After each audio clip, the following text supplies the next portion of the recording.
rated power for continuous operation. 43.5 inches at 2,550 RPM in neutral blower. With this power setting, your rate of climb will be about 2,000 feet per minute at a best climbing speed of 125 knots. At about 8,000 feet, you will have lost about 3 inches of manifold pressure.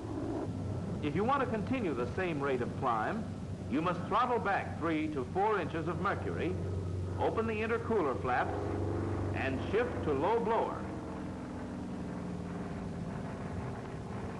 Increase your manifold pressure to 47.5 inches and keep climbing. You can carry this power up to 13,500 feet, where again you will note a loss of about 3 inches of mercury. If you want more altitude, throttle back to lose an additional 3 or 4 inches and shift to high blower, followed by 48 inches of manifold pressure. Always keep your intercooler flaps about 1/2 open when using low or high blower to maintain intake mixture temperatures within safe limits. A red warning light will indicate excessive temperatures and warn you to reduce power. Open the intercooler flaps wide and, if necessary, shift to a lower blower. Use automatic ridge for all your climbing and maneuvering. You're using a lot of power, and if your mixture is not rich enough, there's danger of burning up the engine. Use a partial power climb if the tactical situation permits. Around 135 knots is about the best indicated speed. The cylinder heads have a rather high limitation, 260 degrees, and this should be used with caution. Oil temperature shouldn't exceed 95 degrees. Let's level off for cruising. In the combat overload condition, you can carry 344 gallons inside and 160 in the droppable belly tank, a total of 504 gallons. Refer to your pilot's handbook frequently for data on fuel consumption. If you use military power, you'll burn 275 gallons an hour. Rated power, over 200. Maximum cruising condition will be in automatic lean, 2,330 RPM, 32 inches in neutral blower, below 14,500 feet. This condition will burn about 100 gallons an hour. Recommended cruise is automatic lean, 2,150 RPM, 29 inches in any blower, using about 80 gallons per hour. You can cut your RPM down to 1,350 at 29 inches and reduce the gas consumption to about 45 gallons an hour. With this low power, your 2-to-1 reduction gear will be turning the prop at 675 RPM, and the Corsair will hum along like an oversized sewing machine. Burn up your wing tanks first. They have no gauges, remember. And begin with the left one. That's the wing which stalls first due to the torque reaction of the engine. Now that we've attained a safe altitude, let's explore the stall characteristics of this airplane. We're going to stall with power off in the landing condition. With the flaps at 30 degrees, she'll go at around 77 knots and go quickly. Regain control as quickly as possible, and you'll run no chance of trouble.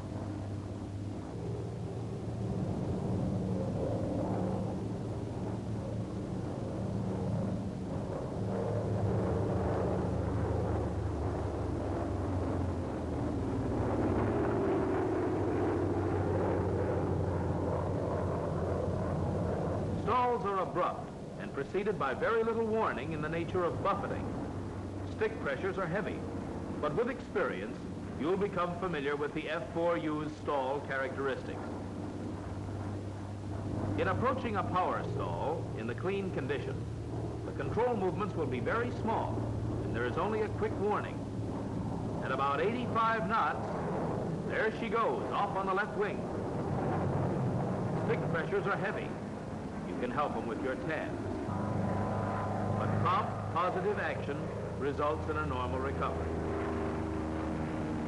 All right, let's put the wheels down and lower the flaps about 30 degrees. You'll want to familiarize yourself with her feel and behavior in this condition before you try any carrier landings.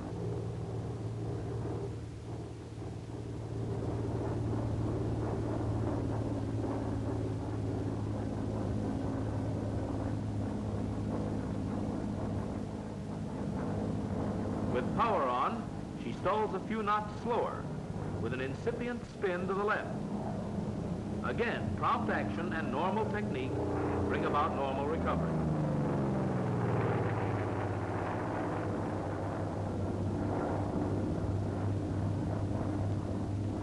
Now let's see how she behaves in a dive.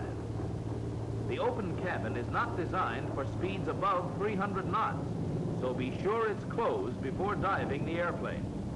Go through your checkoff list. To extend the landing gear for diving, don't use your landing gear control or you lower your tail wheel, which won't stand up to high speed. Lower the wheels with the dive brake control. This will leave the tail wheel retracted. Throttle slightly open. Mix in automatic bridge.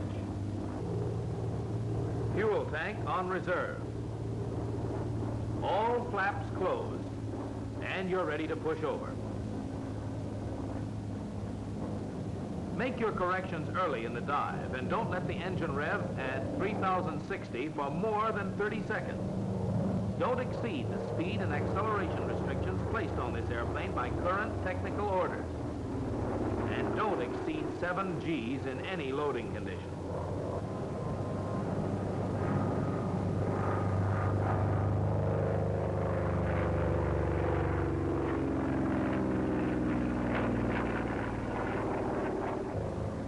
At speeds below 175 knots, you can shorten the radius of a turn by lowering your flaps to not over 25 degrees. They're not to be used in diving or in pullouts, but were designed for possible use in increasing maneuverability at slow speeds and to assist in taking off and landing. However, it would be poor tactics to try to dogfight with any airplane with superior maneuverability. Use that reserve power and get out of there. The Corsair is not restricted as to acrobatic maneuvers, such as the loop, which may be entered at a speed of about 210 knots,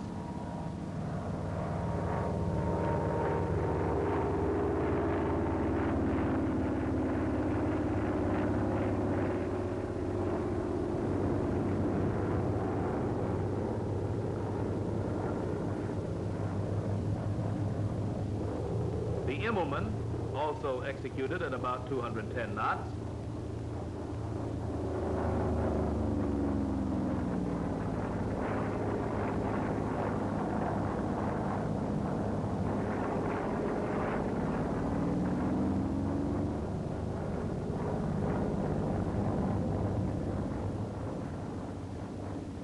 And the slow roll, which may be performed at a speed of approximately 180 knots.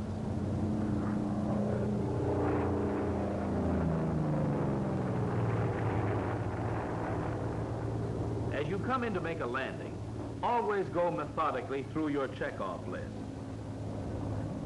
Keep in mind that the airplane in the three-point position on the ground is approximately in the stalling angle of attack. If you pull the tail down beyond this, the airplane will stall drop the left wing and make a rough landing.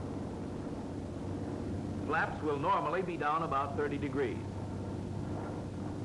Come in with power and make your first landing slightly tail high. You may notice the left wing getting a bit heavy, but you can set her down on 2 points.